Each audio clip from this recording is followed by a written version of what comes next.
I'm gonna do what my Lord said. We gon' put in work for the 12, say yeah, yeah. Hit the block where my God stay. Yeah. We gon' preach the word until we all say yeah, yeah. It's that time to reprove. We got so much to do. Cause my sword me don't lose. Yeah, I stand for the truth. Me some honors to 12 to guys. Forever my praises to God. Tearing down while we building them up. We tearing down all of these lies. Yeah, we've been at the bottom too long. Our trials heavy, but the faith strong.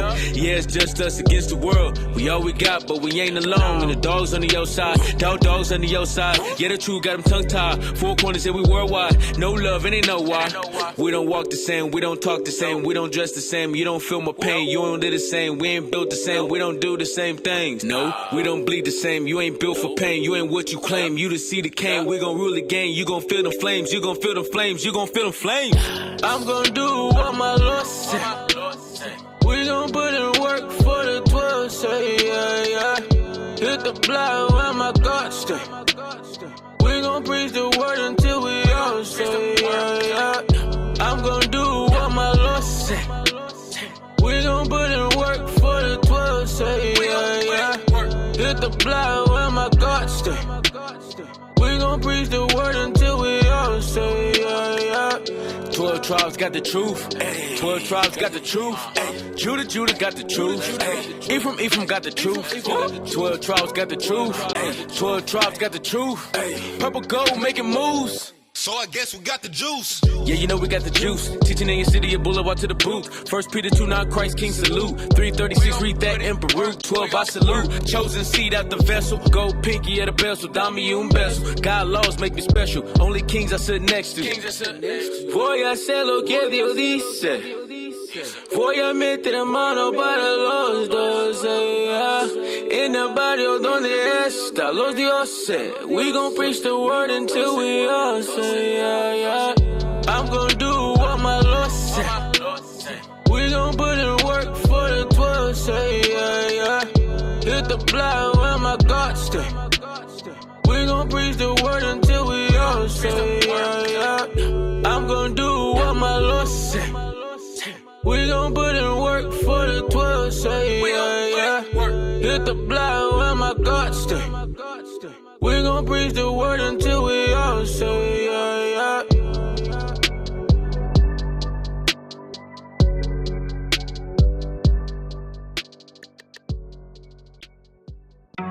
The sons also of them that afflicted thee shall come bending unto thee, and all they that despise thee shall bow themselves down at the soles of thy feet. I was born a king. I was born a king. It take a little more to get me out the way. I was born a king. Born a king.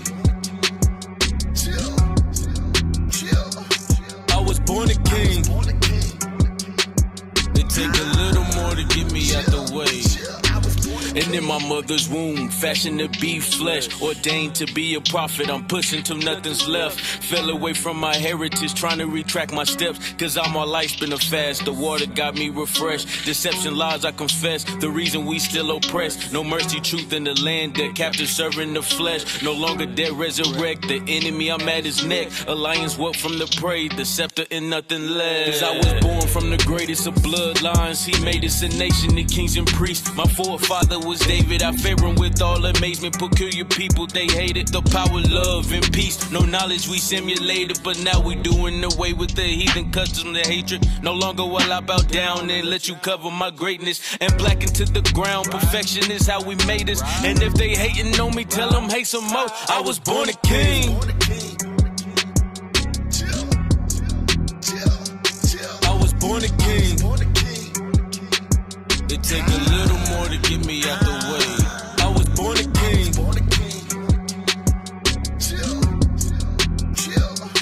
I was born a king. Swell.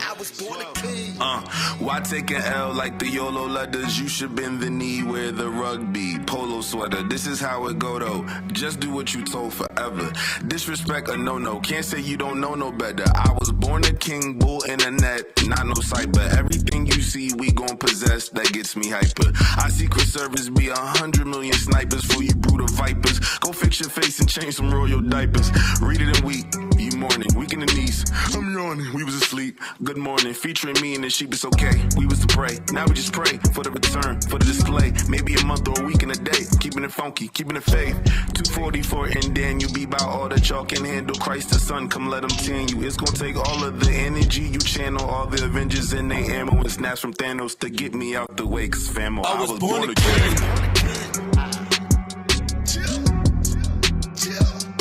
I was born a king. It take a little more to get me out the way. I was born a king. I was born a king. It take a little more to get me out the way. I was born a king.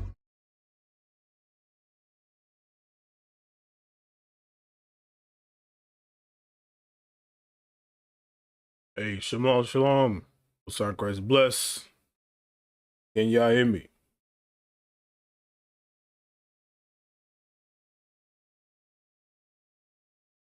Most High Christ bless.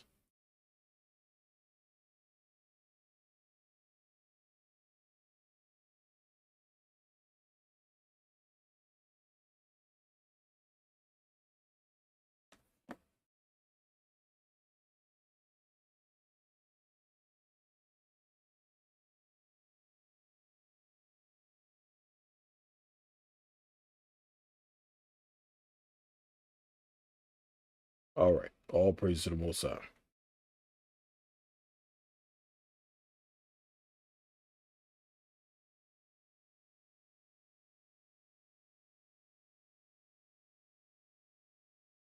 Hey, shalom, Officer Most High Christ bless. Officer James, Paul, Josephine. All praise, all praises. All right. Okay. So, welcome back to another edition of History in the AM. I'm your host for today, Captain Josiah. Sonia, Most High Christ bless. Thank you for your response. All right. Sorry for the late start. Today we're gonna go over Second Esdras. Obviously, the title's there. Second Esdras, chapter 13, verse 40 through 45. May not be a long class. We'll see.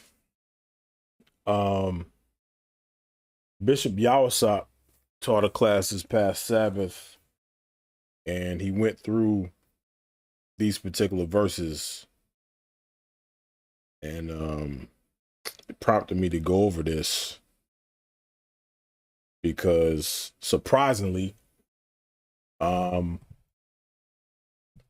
brothers and sisters didn't really catch it. Okay, he went over it the previous week. He went over it again. He kind of touched it a little bit briefly, but brothers still had some questions about it. So I'm gonna go over it today. All right, so let's get started. Second Esdras chapter 13, verse 40. Matter of fact, if you didn't catch Bishop's classes, this past Sabbath, he went over the 3 p.m. class. He did a 3 p.m. I'm talking about Bishop Yawasop, by the way. He did a 3 p.m. class where he touched this briefly. The previous week, he did the 6 p.m. class where he went over it. 2 different lessons. It's like a part 1 and part 2. Go check those out. Good classes, by the way. But we're gonna go into this in a little bit more detail than he had time to in the Sabbath classes. So, Second Esdras 13. We'll start at verse 40. It says, "Those are the 10 tribes which were carried away prisoners out of their own land in the time of Osea the king, whom Salmaneser the king of Assyria led away captive. And he carried them over the waters and so came they into another land. All right. So obviously there are 12 tribes of the children of Israel, right? This is including all 9 tribes, okay, excluding primarily Judah, Benjamin, and Levi, but it's including Dan at this particular time. Okay, it's including Dan. That's why it says 10 tribes. It says those are the 10 tribes which are carried away prisoners out of their own land in the time of Osea the king, whom Salmaneser the king of Assyria led away captive, and he carried them over the waters, and so came they into another land. So now let's go back. All right, we're gonna go back to the history of 2nd Kings, and we're gonna read about that. Let me see something here. 2nd Kings. All right, 2nd Kings chapter 17, and we're gonna start at verse 1. Hold on a second. Let me find something. All right.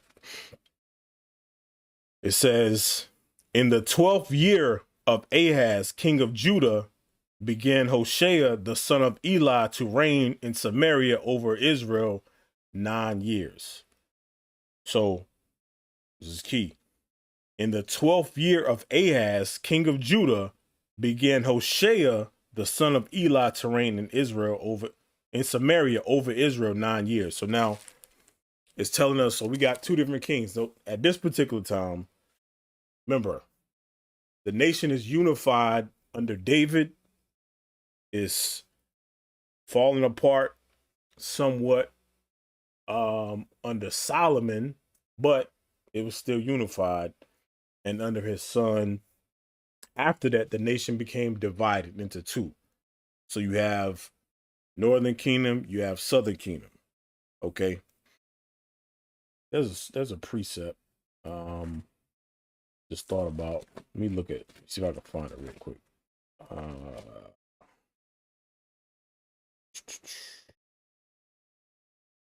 Before I get it, I'm gonna show y'all this. So we have Ahaz and Hoshea, right? It 2nd Esdras 13 mentions Osea, but it's the same as Hoshea, right? Watch this right here.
All right, so 2 Kings 17:1.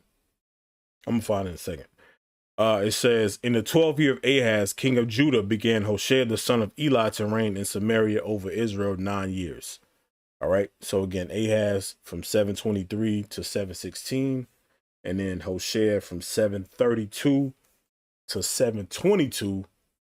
All right, but this particular verse, give or take, like I said, a year or two, but for the sake of the numbers that I posted, we're dealing with 723 BC in verse 1 here. All right. And he did that which was evil in the sight of the Lord. Okay. Okay. The he is Hosea or Hoshea. All right. Over Israel. And he did that which was evil in the sight of the Lord, but not as the kings of Israel that were before him. All right. Verse 3. Against him came up Shalmaneser, king of Assyria, and Hoshea became his servant and gave him presents. So against him came Shalmaneser. This is the same. All right. Here in 2 Kings 17, it says Shalmaneser. When you look at 2 Esdras 13, verse 40, it says Salmaneser. The H is missing, but it's talking about the same brother, same person. All right. Not brother. All right. The Assyrian king. Hold on a sec. Back to 2 Kings 17. Verse 3 again. Against him came Shalmaneser, king of Assyria, and Hoshea became his servant and gave him presents. And the king of Assyria found conspiracy in Hoshea, for he had sent messengers so king of Egypt, and brought no present to the king of Assyria, as he had done year by year. Therefore the king of Assyria shut him up and bound him in prison. Then the king of Assyria came up throughout all the land and went up to Samaria and besieged it 3 years. So what I want y'all to see is verse 1, like I said, that's around 723 BC. Okay, but by the time we get down to verse 5, it's kind of explaining different time periods. Now, I'm gonna show y'all that. All right, it says, so you can jot down 723 BC at verse 1, but I'm gonna show y'all what verse 5 is. It's kind of jumping back up a little bit. We're gonna go to 2 Kings 18, because it says he besieged it 3 years. Watch this. 2 Kings 18, and hold on a sec. We're going to start at verse 9, but bear with me 1 second.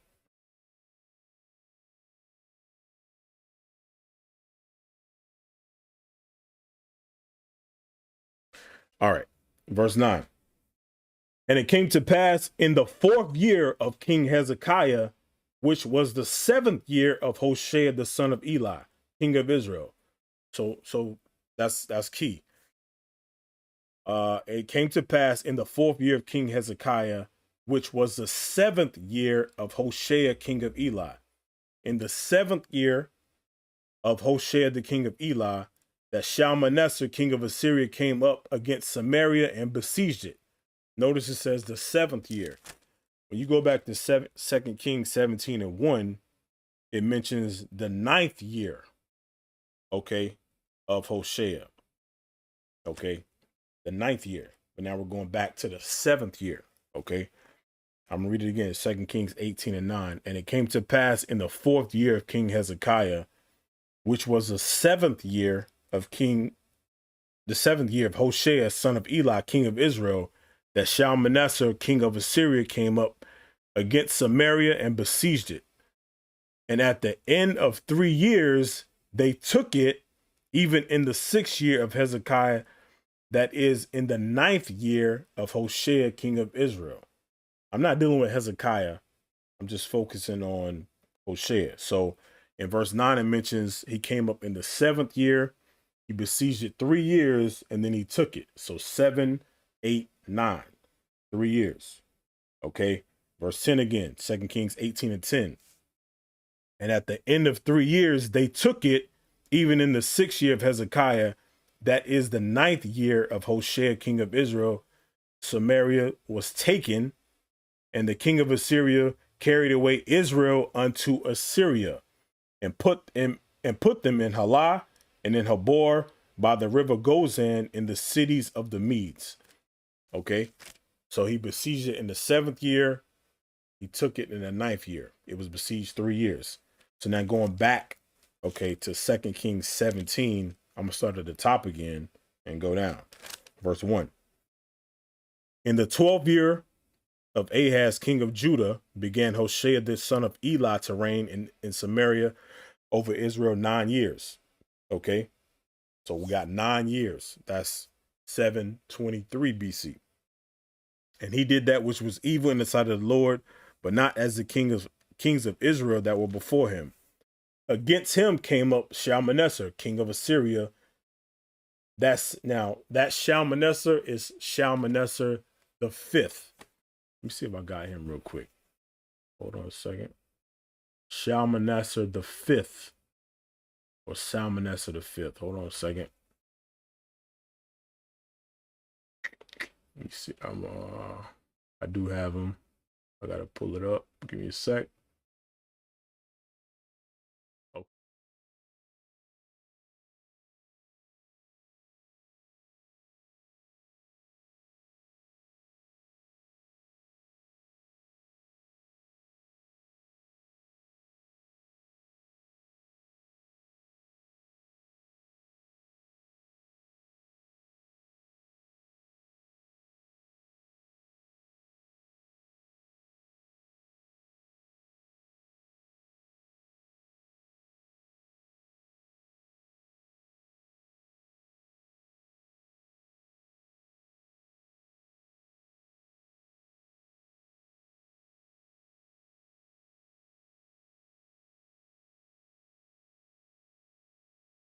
All right, going back, 2 Kings 17, 1 again. In the 12th year of Ahaz, king of Judah, began Hoshea, the son of Elah, to reign in Samaria over Israel 9 years. And he did that which was evil in the sight of the Lord, but not as the kings of Israel that were before him. Against him came up Shalmaneser, king of Assyria, and Hoshea became his servant and gave him presents. And the king of Assyria found conspiracy in Hoshea, for he had sent messengers to So, king of Egypt, and brought no present to the king of Assyria, as he had done year by year.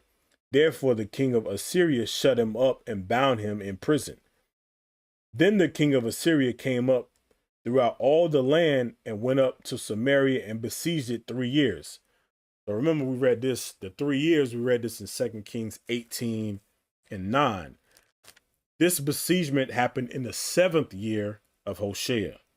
Okay, in the 7th year. So this is 725 BC at this point. All right, so it's kind of jumping back. He besieged it 3 years. So at 725 BC, he besieged it 3 years. Okay.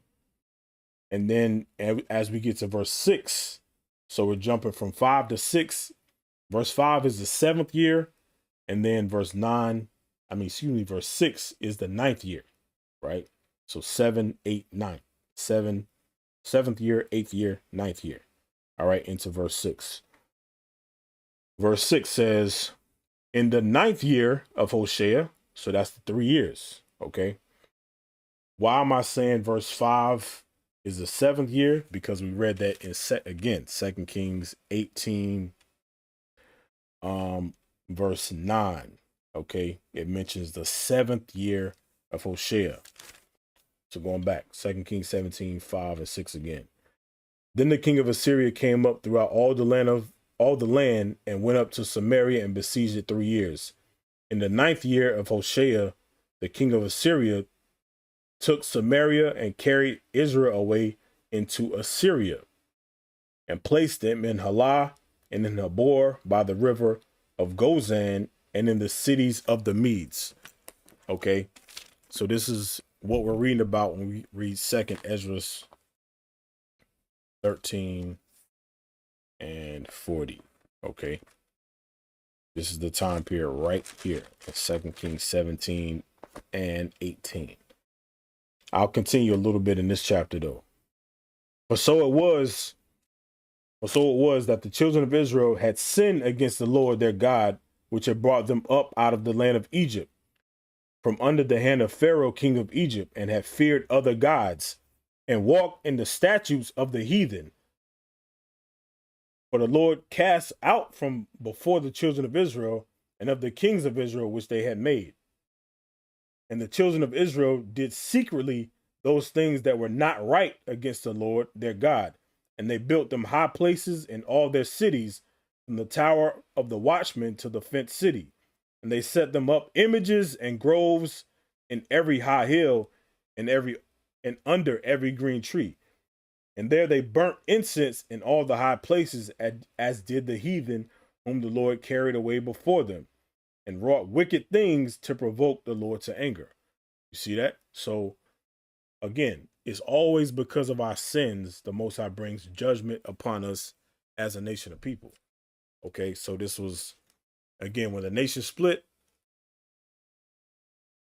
When the nation split, Israel went the hell off and started in all manner of idolatry and filth. So the Lord said, hey, the king of Assyria destroyed him. All right, so he took us captive, took Northern Kingdom captive, and he carried him into Assyria. All right, so now I want to show y'all Tobit, the book of Tobit, chapter 1. We'll start at 1. It says, the book of the words of Tobit, son of Tobiel, the son of Ananiel, the son of Adiel, the son of Gabiel, of the seed of Asiel, of the tribe of Naphtali, whom in the time of Adamannessar, king of the Assyrians. Now this Adamannessar is the Shalmaneser that we just read about in Esdras 13 and 2 Kings 17. All right, it says Adamannessar here, but it's talking about the same Shalmaneser the fifth. Okay, who in the time of Adamannessar, king of the Assyrians, was led captive out of Thisbe, which is at the right hand of that city, which is called properly Naphtali in Galilee above Asher. Okay. Verse 3. I Tobit walked all the days of my life in the way of truth and justice, and I did many alms deeds to my brethren and my nation who came with me to Nineveh into the land of the Assyrians. So Tobit was during the Assyrian captivity. Obviously, we just read about it, right? But watch this. Let's go down to Tobit chapter 1 and verse 15. It says, now when Adamannessar was dead, Sennacherib his son reigned in his stead, whose estate was troubled that I could not go into Media. And in the time of Adamannessar, I gave many alms to my brethren and gave my bread to the country and my clothes to the naked. And if I saw any of my nation dead or cast about the walls of Nineveh, I buried him. So listen to what that's saying. During the time of the Assyrian captivity, it says, and my clothes he gave his clothes to the naked. And if I saw any of my nation dead or cast about the walls of Nineveh, I buried them. They would kill our people and they were just left out in the streets. Okay. Left out in the streets. The Assyrians did much wickedness to our people. Watch this. And this is all because of our sins. Verse 18. And if the king of Sennacherib, I read again. If the king Sennacherib has slain any when he was come and fled from Judea, I buried them privily. You see that? Killed our people and just left them out. All right. And Tobit was burying our brothers and sisters in the Assyrian captivity in Nineveh. Okay, so going back to verse 15 again. Now when Adamannessar was dead, Sennacherib his son reigned in his stead. All right, so I want to show y'all this. I want to go back.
That's why we're going over it, so y'all can get the timeline on this.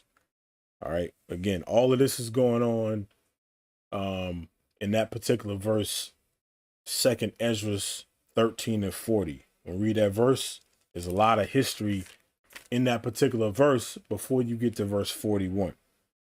Okay. A lot of different kings reign and whatnot. All right. So now we're going to go to Tobit chapter 14. Tobit chapter 14. And let's get to the point. We'll read 15. All right. But before he died, this is Tobit. Before Tobit died, he heard of the destruction of Nineveh, which was taken by Nebuchadnezzar and Ahasuerus, and before his death, he rejoiced over Nineveh. So it's telling us that now Nineveh is being destroyed by Nebuchadnezzar and Ahasuerus, and before his death, meaning Tobit, before Tobit's death, he rejoiced over Nineveh. He rejoiced because they did, remember, we just read it. They killed our people and just left them out in the streets, left them for dead, okay, for the birds and animals to eat their flesh and whatnot. They didn't give a damn. Okay, so Tobit was like, before he died, hey, all praises. They got destroyed. It is what it is. Okay. But why I wanted to focus on this particular verse is we have a new regime coming in, a new kingdom coming in. Now, this mentions Nebuchadnezzar and Ahasuerus. I want to show y'all something. Show y'all 1 second. Let me pull it up.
All right, hold on a second.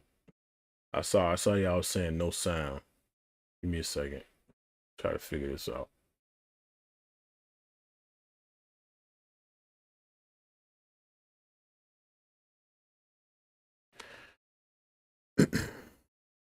Hold on a second.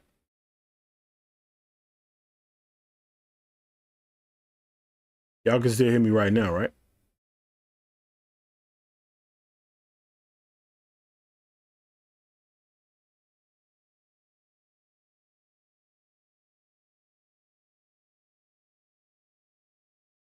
All right.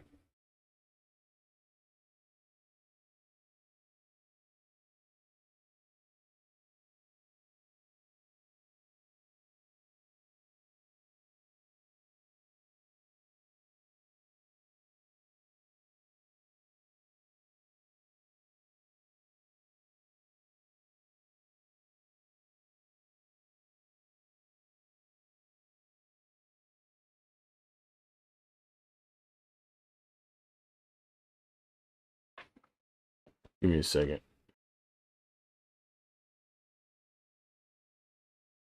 So I guess y'all didn't hear any of the other stuff I was saying. Damn. Hey, y'all didn't hear any of the other stuff I was saying when the other stuff was up on the screen, I guess, right?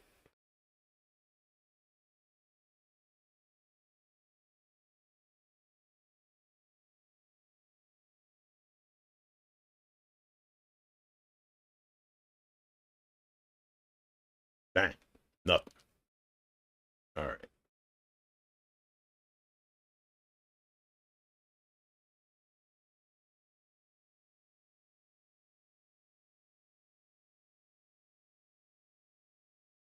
Let me try this. Let me go back. I think I got it. Just give me a second.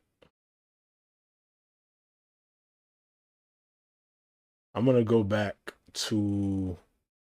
I'm gonna pull this up.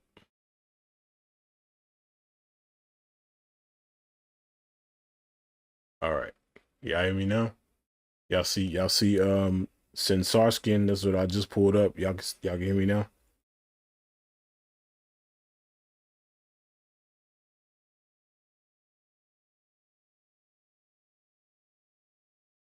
All right. Dang. My bad, Israel. I didn't see if y'all telling me no sound earlier, I didn't know. Um let me pull this back up. All right. I'm gonna kind of backtrack a little bit. So I'm gonna pull this back up.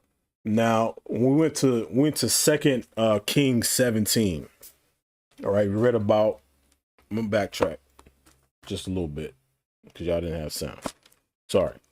Second Kings 17. We read about in the 12th year of Ahaz, king of Judah. All right, which is Ahaz at the top of the screen.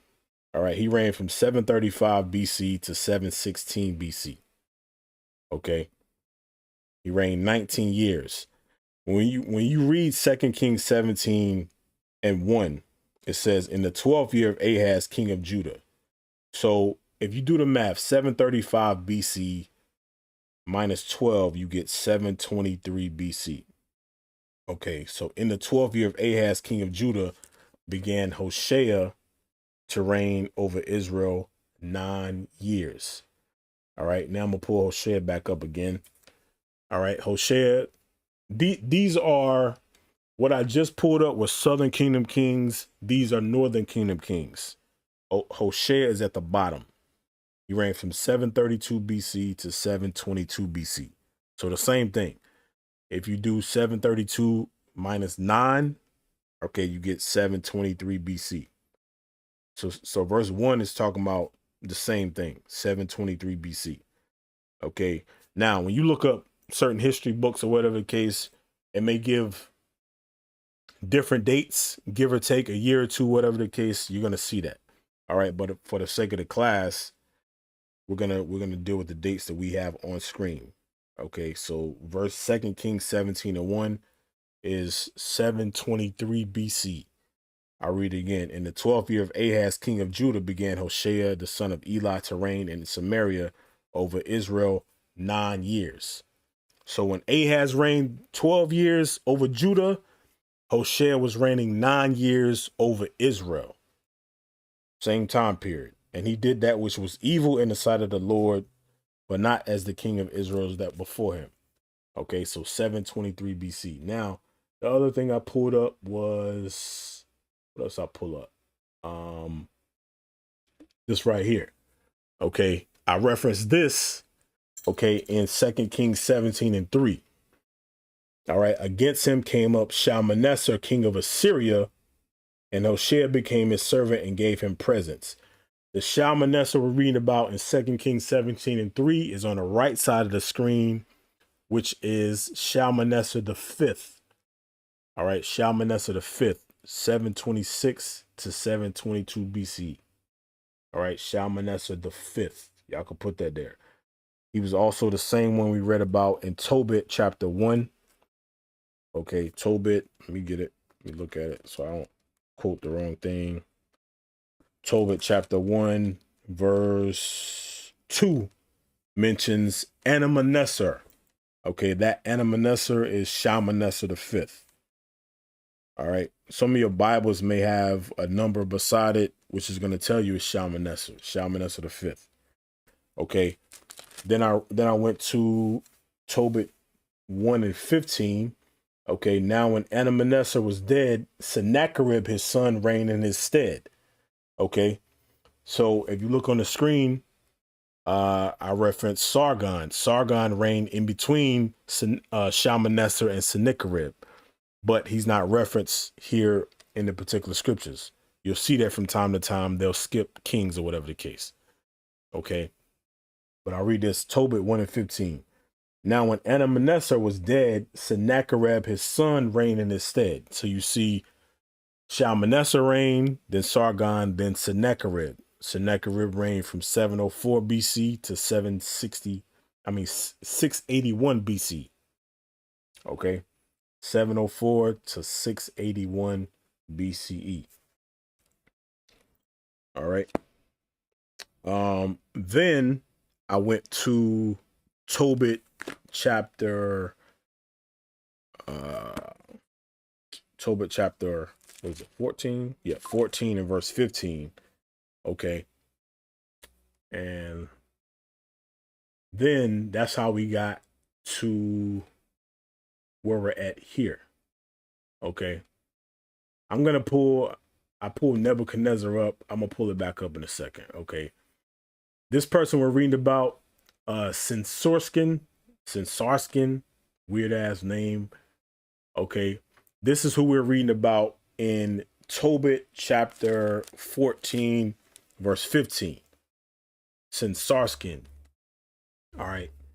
It says, meaning sin has established the king, was a penultimate king of Assyria, reigning from the death of his brother and predecessor, Ashura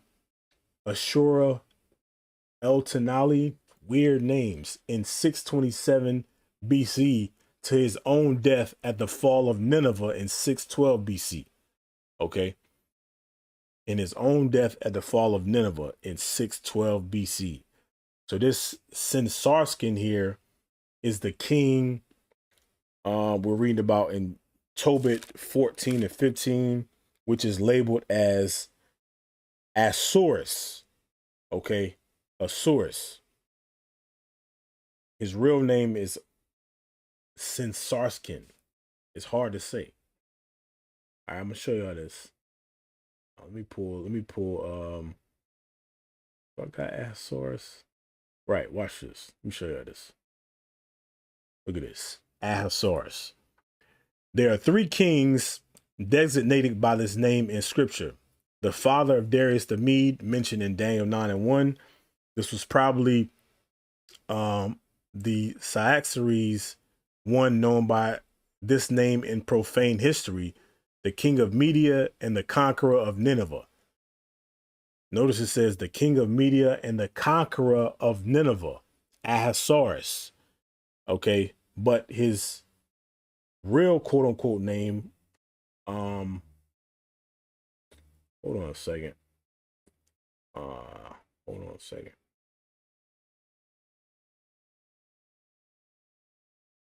Give me a sec. All right, I'm gonna go back to this. This was probably the Saxaries, one known by the name in profane history, the king of Media and the conqueror of Nineveh. The king mentioned in Ezra 4 and 6, probably the Cambyses of profane history, the son and successor of Cyrus. I want to jump down to, it's a point I want to get to. I don't want to read all of this. Let me find it.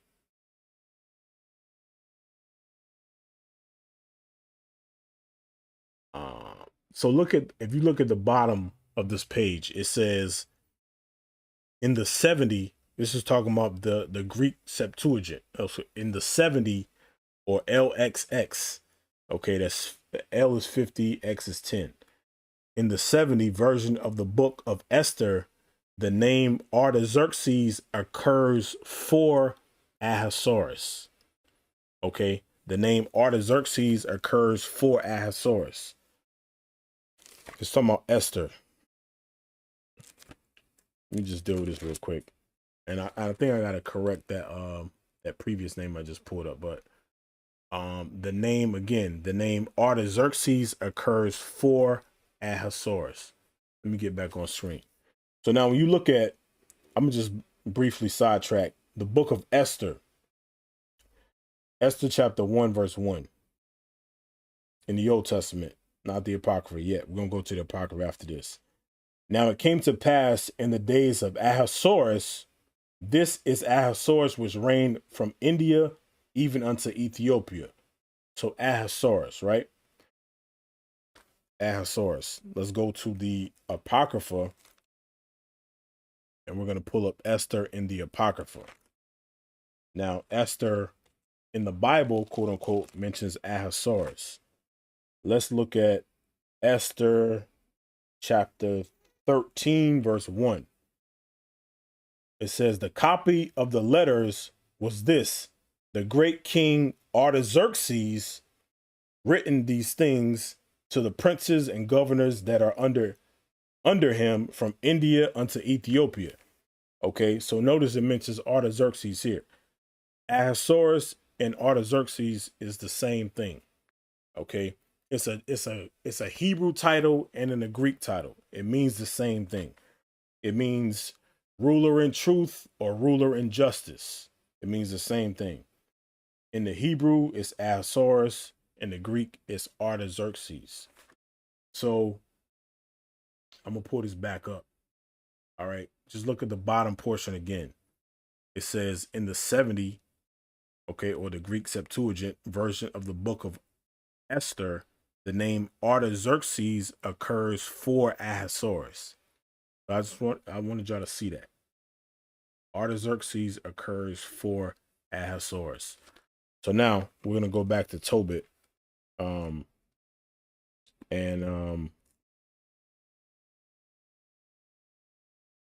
me a sec. Go back to Tobit real quick. All right. Tobit 14 and 15. But before he died, so before Tobit died, he heard of the destruction of Nineveh, which was taken by Nebuchadnezzar and Ahasuerus. So remember, we just said Ahasuerus and Artaxerxes is the same thing. That's not actually a name, it's just a title. It means ruler in truth or ruler in justice. Okay. The Nebuchadnezzar we read about is Nebuchadnezzar. I'm gonna pull this back up. I had this on screen. That threw me off. I hate having to backtrack. But I'm gonna pull this back up. Okay. This Nebuchadnezzar is the Nebuchadnezzar we're reading about in Tobit chapter 14, verse 15. Okay. I'm going to read this again. Tobit 1 and 15. But before he died, he heard of the destruction of Nineveh, which was taken by Nebuchadnezzar. This Nebuchadnezzar is Nebuchadnezzar. All right. In 612 BCE. Look on the screen. Chaldean chieftain who seized Babylon in 626 established an alliance with Cyaxares the Mede conquered Nineveh in 612 BC. Okay, so in Tobit 14 and 15, we're reading about Nebuchadnezzar and Cyaxares coming together to defeat Nineveh in 612 BC. Now, I just pulled up another name.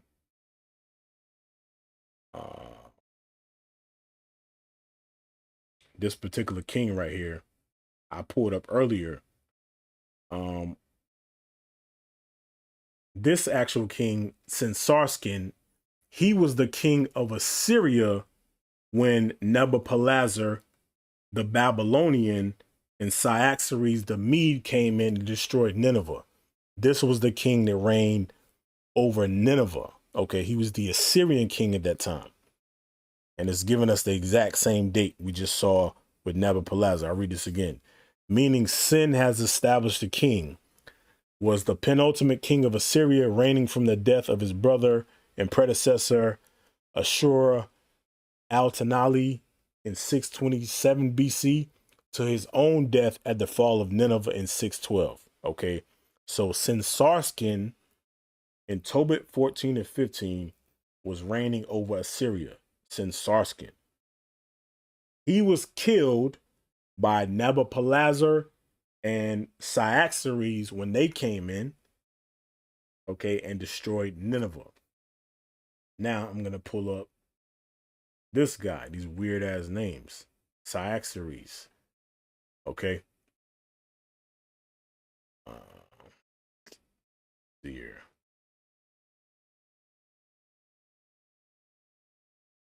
Okay, so I don't see it moving. Nevertheless, I'll read it. Cyaxares was the third king of the Medes. Cyaxares ascended to the throne in 625 BC after his father Pharades lost his life in a battle against the Assyrians. I'm trying to scroll down and it's not working. Okay, there we go. There we go. All right, let me go down. I want to go to war against Assyria.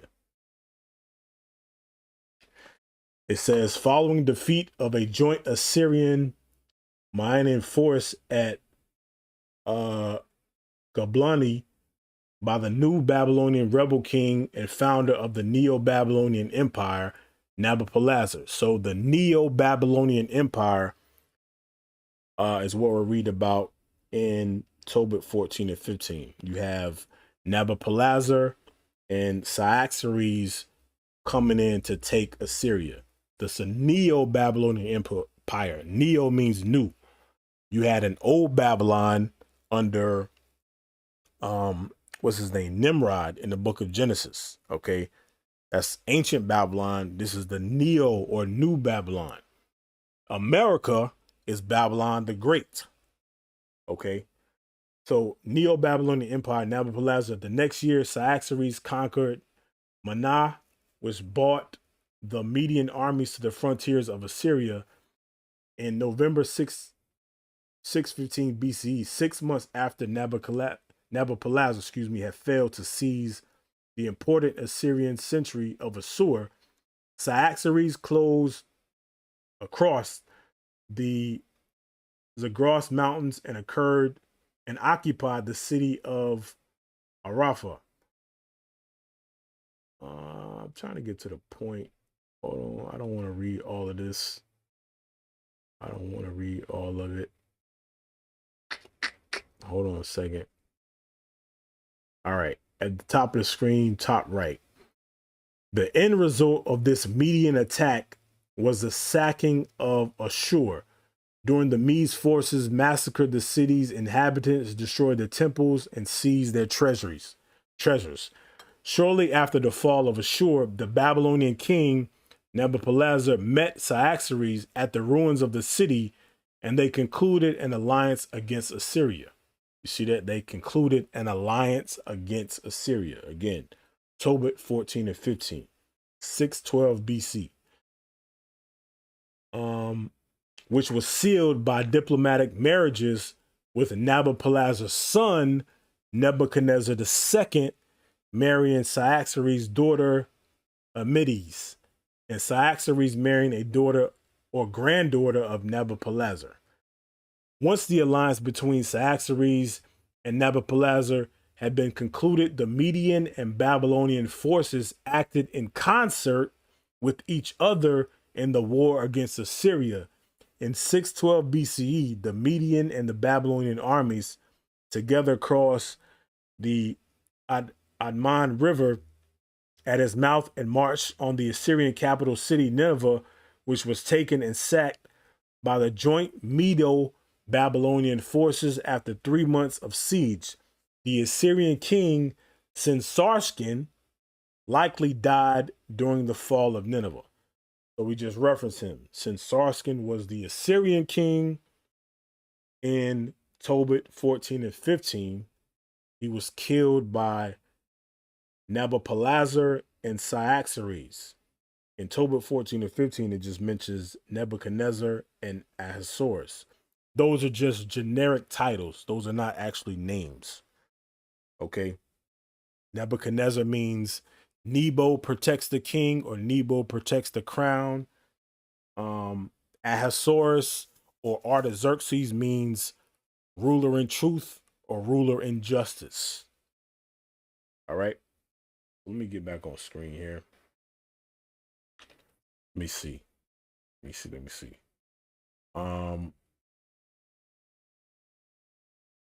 Okay. So now we read about that in Tobit 14. So now on we just read about Nabopolassar's son, Nebuchadnezzar marrying Cyaxares' daughter. So that's the Nebuchadnezzar we read about in the book of Daniel. Daniel chapter 1. We're going to start at verse 1. It says, in the 3rd year of the reign of Jehoiakim, king of Judah. Listen, in the 3rd year of the reign of Jehoiakim, king of Judah, came Nebuchadnezzar, king of Babylon, unto Jerusalem and besieged it. Okay, so Nebuchadnezzar came to Babylon in the 3rd year of Jehoiakim. Let me see if I could pull him up. Hold on a second. Do I have it? I don't think I have it. But okay. Let me see. I gotta have it. Do I? Well, this is gonna give us a date, right? This is gonna give us a date. Babylonian captivity. Nabopolassar, which is who we read about in Tobit 14 and 15, but now we're reading about Nebuchadnezzar in Daniel chapter 1. Look at the dates here, 605 BCE. Okay, so we read about Daniel chapter 1, it says in 605 BCE, which is the 3rd year of Jehoiakim, all right, king of Judah. So Jehoiakim started reigning around 608 BCE. So reading Daniel 1 and 1 again, it says, in the 3rd year of the reign of Jehoiakim, king of Judah, came Nebuchadnezzar, king of Babylon, to Jerusalem and besieged it. Okay, so this is 605 BCE. So what I want y'all to see is it's a lot of time. The whole point of this is there's a lot of time that's going on in the book, or the verse, excuse me, 2nd Esdras 13 and 40. I'm going to go back to that because that's where we started at. I'm going to go back to Daniel after this. Those are the 10 tribes which were carried away prisoners out of their own land in the time of Osea the king, whom Shalmaneser, king of Assyria, led away captive, and he carried them over the waters, and so came they into another land.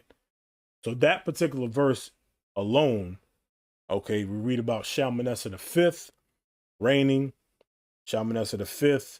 Then after that, we read about his son or grandson, Sennacherib, coming to take his place. Then in Tobit 14 and 15, you have the Assyrian king Sennacherib these weird names, Sinsarskin, whatever it was. He was conquered by Nebuchadnezzar and Cyaxares, okay, a Medo-Babylonian joint, alliance. They killed Sinsarskin. Then you have Nebuchadnezzar coming in the book of Daniel, chapter 1, verse 1. All right, Daniel 1:1.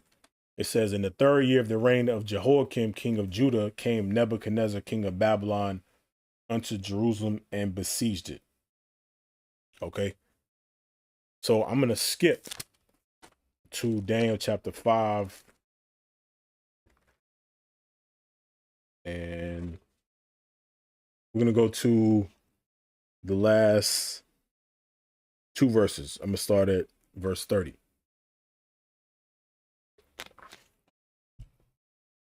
Daniel 5 and 30. I'm going to read 29. Sorry. Then commanded Belshazzar, and they closed. Let me see if I can get a date on him. Belshazzar.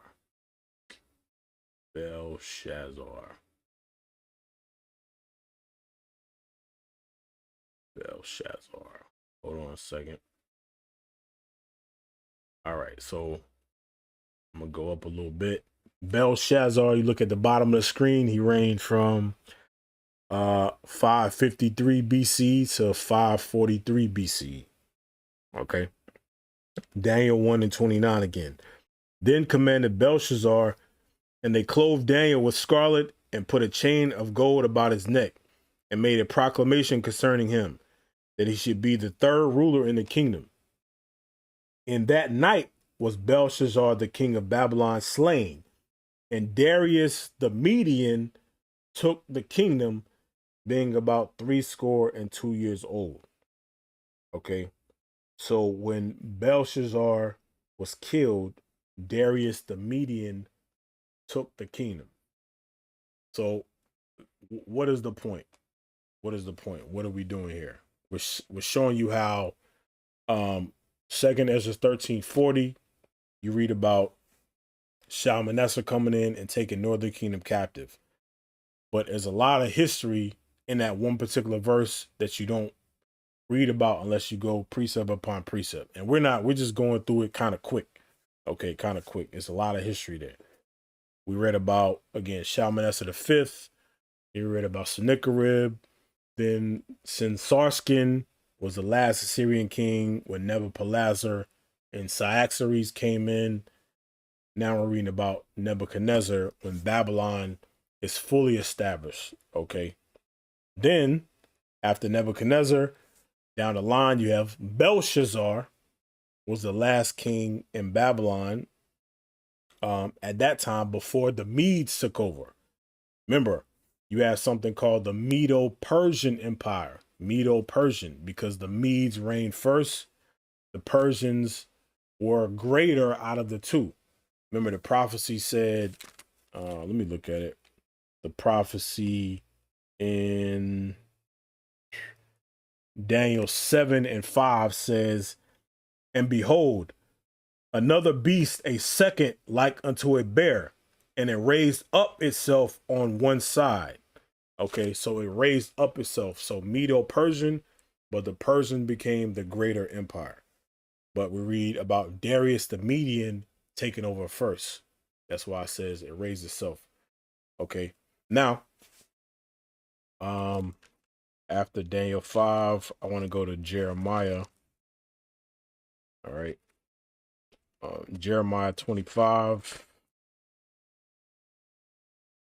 And show y'all what happened. There, or the prophecy. Jeremiah prophesied. Jeremiah 25 and verse 11. It says, and this whole land shall be a desolation and an astonishment, and these nations shall serve the king of Babylon 70 years. Okay. These nations shall serve the king of Babylon 70 years. And it shall come to pass when 70 years are accomplished that I will punish the king of Babylon and that nation, saith the Lord, for their iniquity in the land of the Chaldeans, and will make it perpetual desolations. So that's what we read about in Daniel 5. What was it? 30. Daniel 5.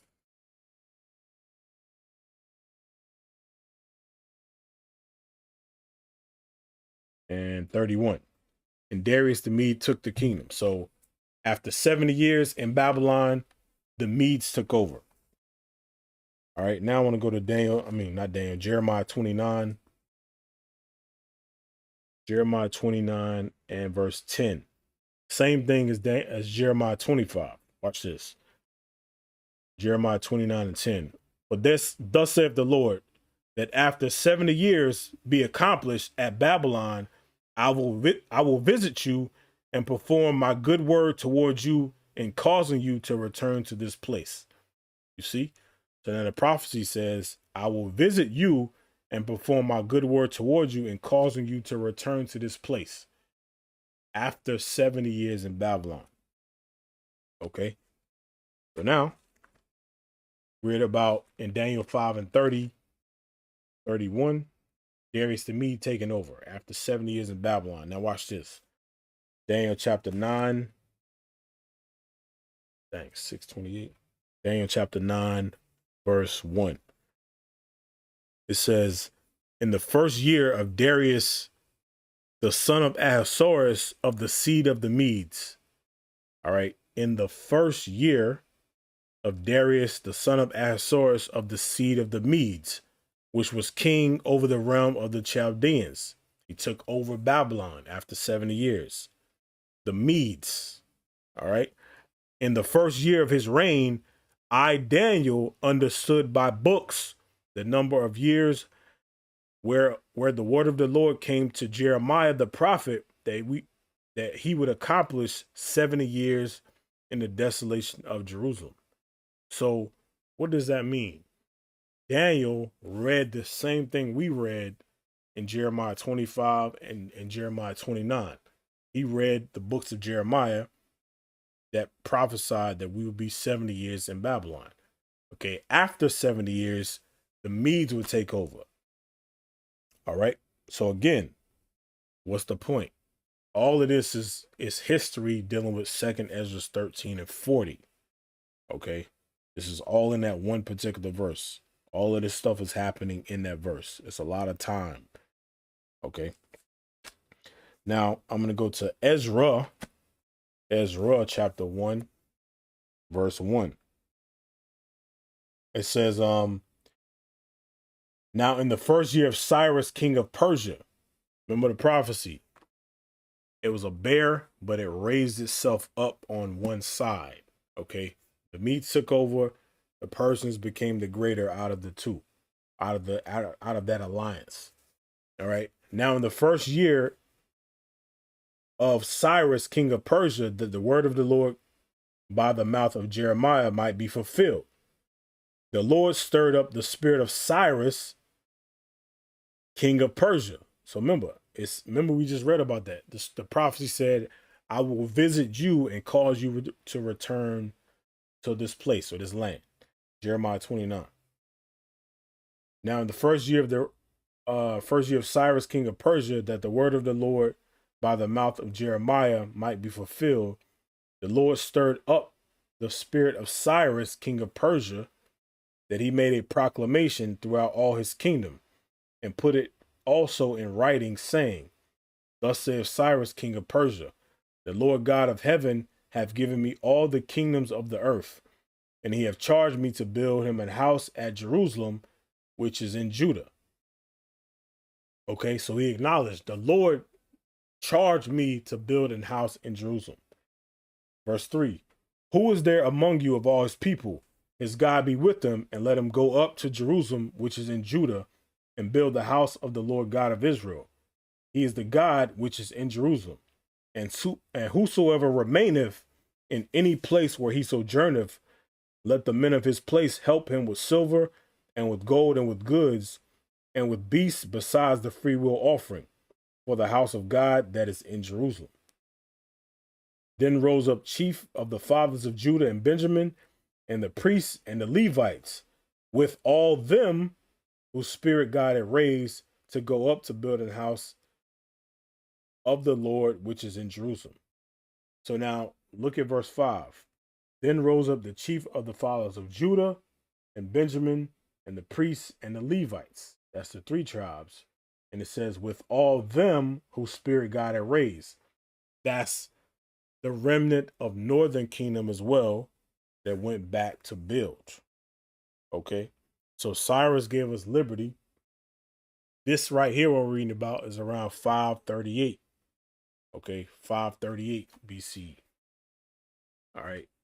BC or BCE, same thing. BC meaning BCE means before common era. Okay. Before common era. Let me see. I want to put something up.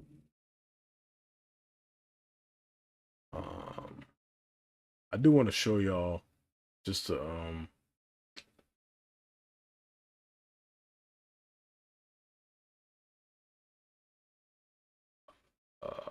well, I had some maps that I was going to show y'all, but for the sake of time, I think I might just skip. Yeah, I'm gonna just skip it. All right. So now we're going to go to Ezra chapter 5, verse 12. But after that, our fathers had provoked the God of heaven unto wrath. He gave them into the hand of Nebuchadnezzar, king of Babylon, the Chaldean, who destroyed this house and carried the people away into Babylon. But in the first year of Cyrus, king of Babylon, so notice this calling Cyrus the king of Babylon, but he's a Persian king. He took over Babylon. That's why it's calling him the king of Babylon. This is the same Cyrus we read about in Ezra 1 through 5, whatever, chapter 1, same person. Okay, they ruled over the same area. It's just when you look at the maps, that's why I was part of what I was going to show y'all. It's really the same areas. Sometimes they just expanded. You'll see different colors on the maps representing, okay, Babylon ruled this area. Cyrus and the Persians ruled this area, so forth and so on. It'll be different colors, and the map will look a little bit different because they ruled. Sometimes they expanded past where Babylon ruled, you know. But Ezra 5 and 13 again. But in the first year of Cyrus, king of Babylon, the king of Babylon, the same king Cyrus made a decree to build this house of God. Okay, so they're writing here in chapter 5, they're writing to Darius to let them know, hey, Cyrus gave us liberty. You know, they've been hindered up to this point. They're trying to get liberty to go back and build. So that's just, they're recapping on the same history. I want to show y'all something in Isaiah. Book of Isaiah, chapter 44, verse 28. That saith of Cyrus, he is my shepherd and shall perform all my pleasure, even saying to Jerusalem, thou shalt be built, and to the temple thy foundation shall be laid. So this prophecy was, Isaiah prophesied this well before Cyrus even came on the scene. Okay, he was prophesying this during the time of the kings. When Assyria was taking northern kingdom away, Isaiah had already prophesied that Cyrus was going to come. Okay, he was during that time period. I'll read it again. That saith of Cyrus, he is my shepherd and shall perform all my pleasure, even saying to Jerusalem, thou shalt be built, and to the temple thy foundation shall be laid. All right, same thing in chapter 45, verse 1. Look at this. Thus saith the Lord to his anointed, to Cyrus, whose right hand I have holded, to subdue nations before him. I will loose the loins of kings, to open before him the 2-leaf gates, and the gates shall not be shut. I will go before thee and make the crooked places straight. I will break in pieces the gates of brass and cut in sunder the bars of iron. And I will give thee the treasures of darkness and hidden riches of secret places, that thou mayest know that I, the Lord, which called thee by thy name, am the God of Israel. So he's prophesying of Cyrus coming to give us liberty. Okay, Isaiah prophesied this well hundreds of years before what we read about in Ezra chapter 1, before it actually happened. Okay, now look at verse 4. Why is he doing this? Verse 4. For Jacob my servant's sake and Israel mine elect. I'm doing this for my people's sake. Okay, I'm allowing Cyrus to come into power to destroy Babylon to give my people liberty. Okay. For Jacob my servant's sake and Israel mine elect, I have even called thee by thy name. I have surnamed thee, though thou hast not known me. Okay. He calls Cyrus, though Cyrus was not an Israelite. It is what it is. But he did that for us. Okay. So now, going back to 2nd Esdras. Well, let me read Ezra again. Ezra. All right.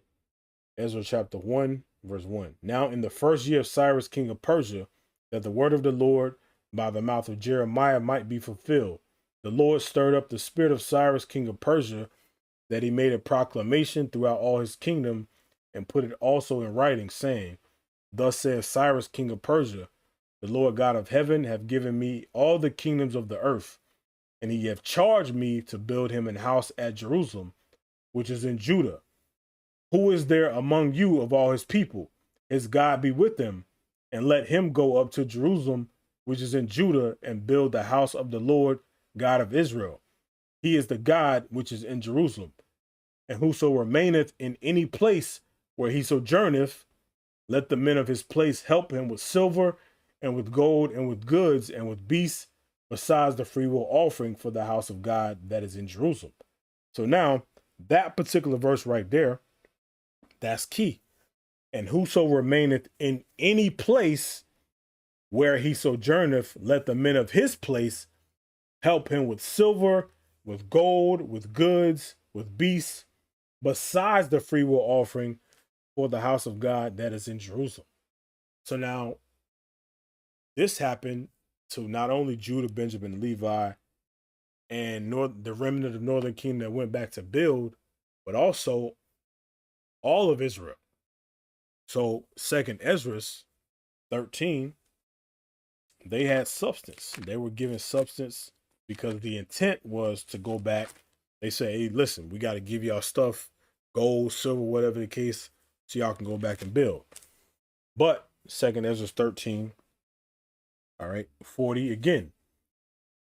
Those are the 10 tribes which were carried away prisoners out of their own land in the time of Osea the king, who Shalmaneser, the king of Assyria, led away captive. Shalmaneser the fifth led away captive, which was, again, 723 to 722 BC. Okay, that's what this is talking about. Then we read about all that history. We read about Shalmaneser, Sennacherib, Sensarskin, the last Assyrian king, being subdued by Nebuchadnezzar, and Cyaxares, the Medo-Babylonian alliance. When they killed him, they took over. Nebuchadnezzar the second reigned, all right, which we read about in Daniel. Then the last king of Babylon, which was Belshazzar, okay, he was subdued by Darius the Mede. Then Cyrus the Persian took over. And again, it's kings that reign in between them here and there. I'm just touching on the ones that we touched on so far. All right. Then Cyrus took over, gave us liberty. Okay. Down verse 41. But they took this counsel among themselves that they would leave the multitude of the heathen and go forth unto a further country where never mankind dwelt. Okay. So that's how they took the counsel, because remember, they were given, read that in Ezra 1 and 4, and whoso remaineth in any place where he sojourneth, Let the men of his place help him with silver, with gold, with goods, with beasts, besides the freewill offering for the house of God that is in Jerusalem. But they were given a bunch of substance. Here, take whatever y'all need, whatever the case. And they said, nah, we're going to go forth into a further country where never mankind dwelt. All right. Verse 41 again. But they took this counsel among themselves that they would leave the multitude of the heathen and go forth into a further country where never mankind dwelt, that they might there keep their statutes, which they never kept in their own land. So the intent was to come to another place to keep the commandments of God. All right. And they entered into Euphrates by the narrow passages of the river. Now, I do have a map. Pull this up. They entered into Euphrates by the narrow passage of the river. Now, if you look at Syria in the middle, somewhat middle of the screen, you have Syria and Iraq. Okay, but the river you see in between those two is the Euphrates River. All right, Euphrates it's far. It runs up into Turkey, Syria, Iraq, goes down into Kuwait, into the Persian Gulf. You'll see that. Okay. All of that at that time was the Assyrian, Babylonian, and Persian and Mede. Okay, Iraq. All of this is all Persia. Iran, all of that. Okay. The empire at that time. This map is a little different. I just pulled it up for the sake of the waters. Okay, the rivers and the waters. But it says again, but they entered into Euphrates by the narrow passages of the river. Okay, so Euphrates down into the Persian Gulf. All right.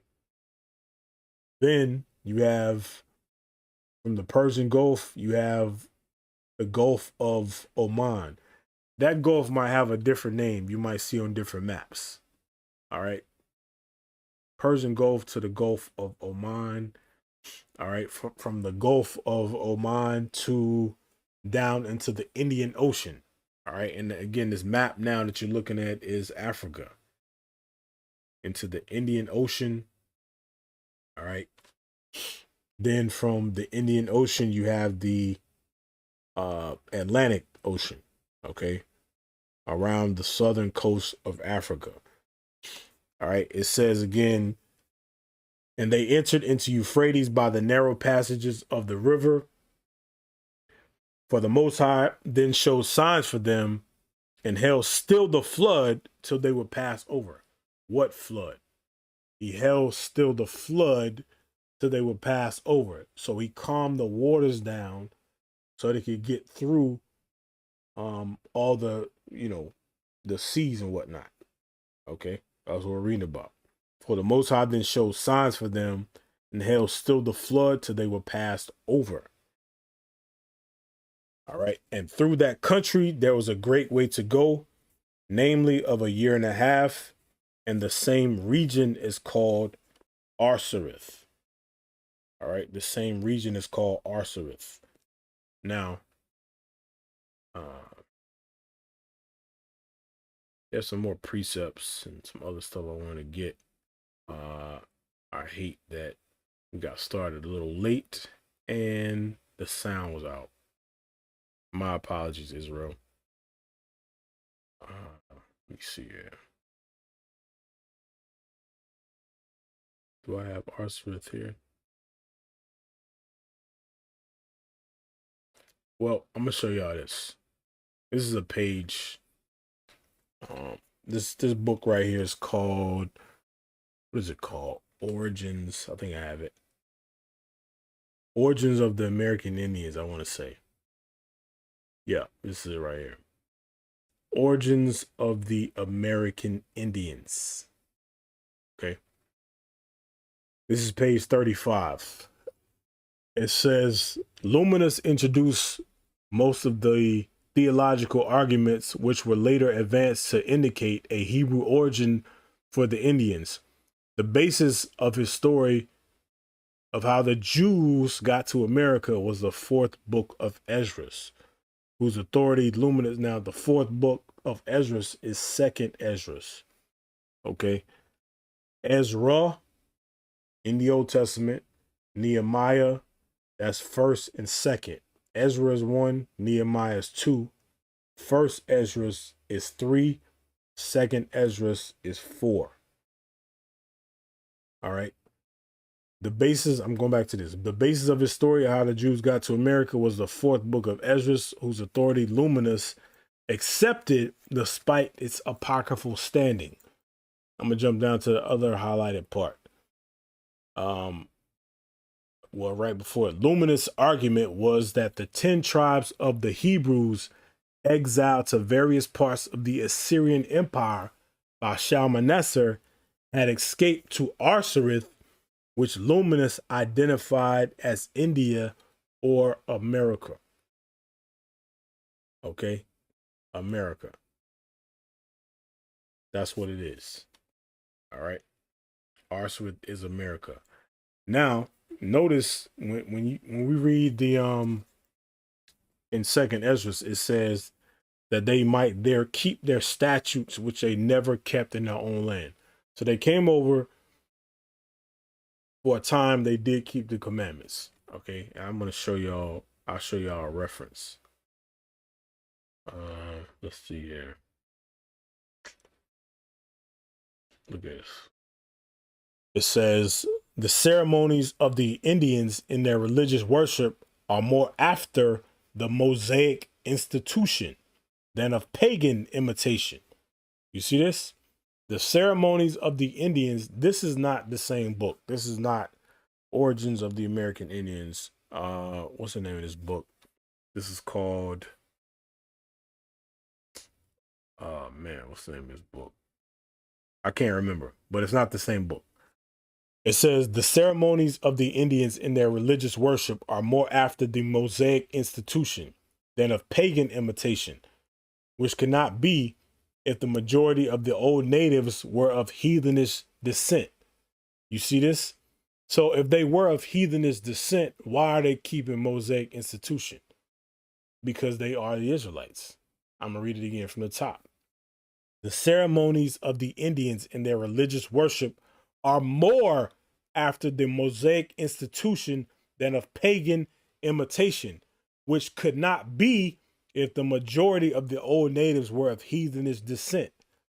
For all the bigots and enthusiasts will fight to death for the very shadow of their superstitious worship when they have even lost all their substance.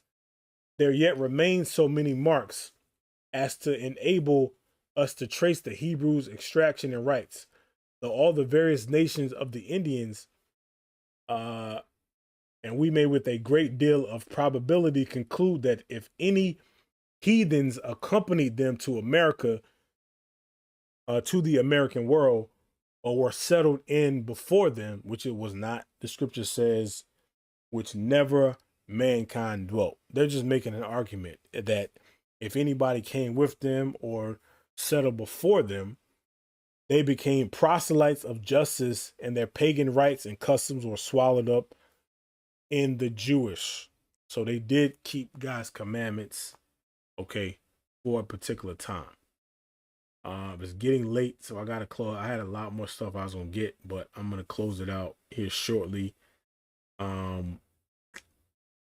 Watch this. Now we're going back to that book, Origins of the American Indians.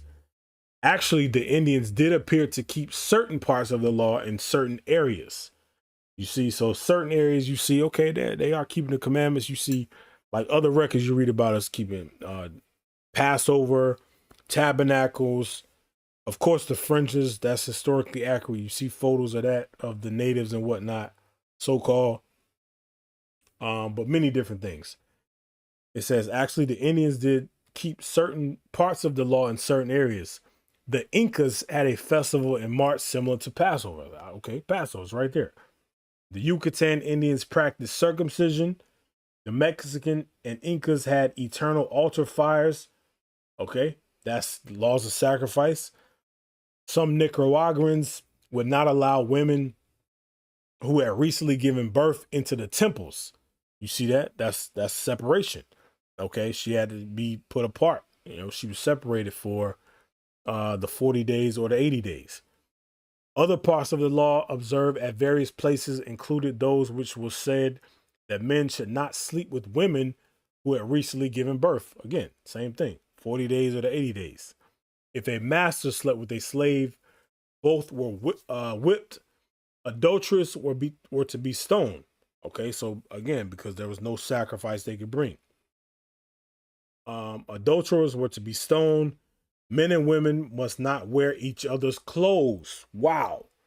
Men and women must not wear each other's clothes. Okay, Deuteronomy 22:5. They kept this. And a widow must marry her nearest male relative. That's raising up seed to your brother. That's the history you read about in the book of Ruth. That's what the entire book of Ruth is about. Okay, a woman marrying the nearest male relative to her lord. Okay, to raise up seed to the dead. Now I'm gonna move. Okay. Oh, you know what? Let me go to this other page first. Hold on. It says, furthermore, he noted that the Indians of Mexico, okay, the Indians of Mexico, this is the tribe of Issachar, had traditions of long journeys, such as the one from Assyria to Arsareth. Wait a minute.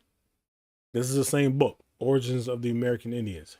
This is page 39 and 40. It says, furthermore, he noted the Indians of Mexico had traditions of long journeys, such as the one from Assyria to Arsareth. They also had traditions of flights, such as the Exodus from Egypt. So they had this in their records. Issachar, the Indians, quote unquote, of Mexico. Because what? They're the Israelites. Other proofs, look at that. Other proofs. They had proof, okay? Included common traditions of earthquakes which swallowed evil men, and of objects, manna falling from heaven. Okay? All of this stuff is in quote unquote Old Testament. All right. The book of Exodus. Other proofs included common traditions of earthquakes which swallowed evil men up during the time of Korah and Dathan and all them. Okay, coming out of Egypt. And of objects, manna falling from heaven, and the fact that an old Indian had begun his tale of the origins of his people with the words, in the beginning, God created the heavens and the earth. All right, I'm going to skip down to the other highlighted part. Give me a sec. I'm going to move it up just a little bit, because there's something at the bottom I want to get. He thought that all these legends and myths were common to both the Indians and the lost tribes of Israel. Because why? They're the same people. We just read about that in 2nd Esdras 13 down. Okay. He thought that all these legends and myths were common to both the Indians and the lost tribes of Israel. At this point, Duran introduced his strongest argument, that which most forces me to believe that these Indians are of Hebrew lineage, is the strange pertinency they have in not casting away their idolatries and superstition. So now, although we do read about Northern Kingdom keeping the commandments, it said here they have not cast away their idolatries and superstitions, living by them as did their ancestors. Okay, remember this, the prophecy says, Ephraim is joined to idols, let him alone. That's why Southern Kingdom said, listen, those brothers is done, because they were heavy in idolatry. Okay, led by the tribe of Dan primarily. Okay. But it says, living by them as did their ancestors. As David said in the 105th and 106th Psalm. The relevant passages read, they served their idols, which became a snare to them. They sacrificed their sons and their daughters to the demons. They poured out innocent blood, the blood of their sons and daughters. Let me get the next page. Next page. Their sons and their daughters, whom they sacrificed to the idols of Canaan, and the land was polluted with blood. All right. Pull this next one up. Pull this next one up here. Then he systematically rejected other theories and concluded that those Spaniards who inhabited the Indies generally regarded the Indians as descendants of the Jews. So now when the so-called white man came and he inhabited the lands, it says they concluded that the natives are descendants of the Jews. And they were correct. According to Manasseh's version of the Lost Tribes theory, the Israelites got to the New World first. Okay? Which we read about again, 2nd Esdras 13 down. But the late coming Gentiles drove them into the mountains. That's the so-called white man. That's the reservations, and pushed them into Oklahoma and way out west and whatnot. Okay, the late coming Gentiles. Now, I'm gonna get this one last thing. I'm gonna close it out. All right, it's almost 7. I'll just read this this highlighted part. This idea meshed well with Manasseh's own thinking. The hope of Israel, the Messiah, could not come until the Jews were dispersed to the ends of the earth. Since they had found in America, and since the oppression accompanying the coming were apparent, it became more and more vital to return the Jews to England. I don't want all that. The point is the highlighted part. This idea meshed well with Messiah's own thinking. The hope of Israel, the Messiah could not come until the Jews were dispersed to the ends of the earth. So what's the point of that one? All right. Let me get second Thessalonians real quick. It says 2 Thessalonians 2:3. Let no man deceive you by any means, for that day shall not come except there come a falling away first.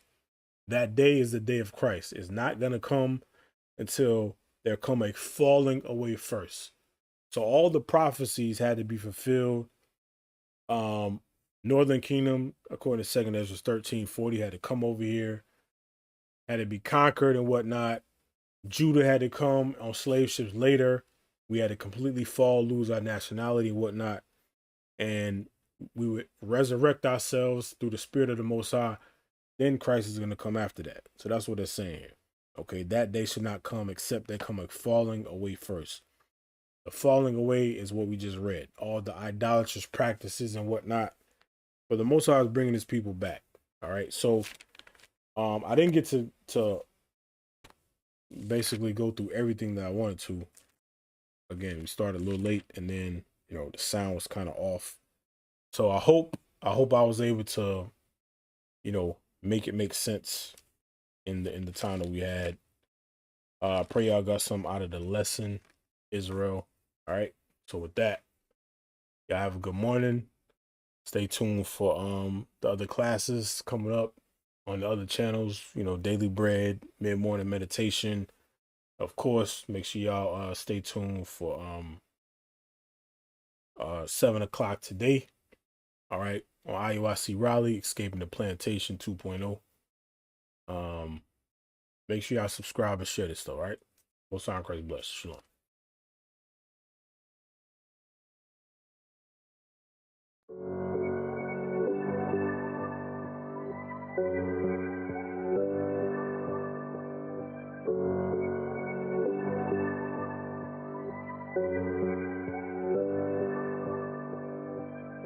I'm gonna do what my Lord said. We gon' put in work for the 12, say yeah, yeah. Hit the block when my God straight. Yeah. We gon' preach the word until we all say yeah, yeah. It's that time to reprove. We got so much to do. Cause my sword me don't lose. Yeah, I stand for the truth. Miss Amalis 12 to gods. Forever my praises to God. Tearing down while we building them up. We tearing down all of these lies. Yeah, we've been at the bottom too long. Our trials heavy, but the faith strong. Yeah, it's just us against the world. We all we got, but we ain't alone. And the dogs on the outside, dogs on the outside. Yeah, the truth got them tongue tied. Four corners and we worldwide. No love, and they know why. We don't walk the same, we don't talk the same, we don't dress the same. You don't feel my pain, you don't live the same.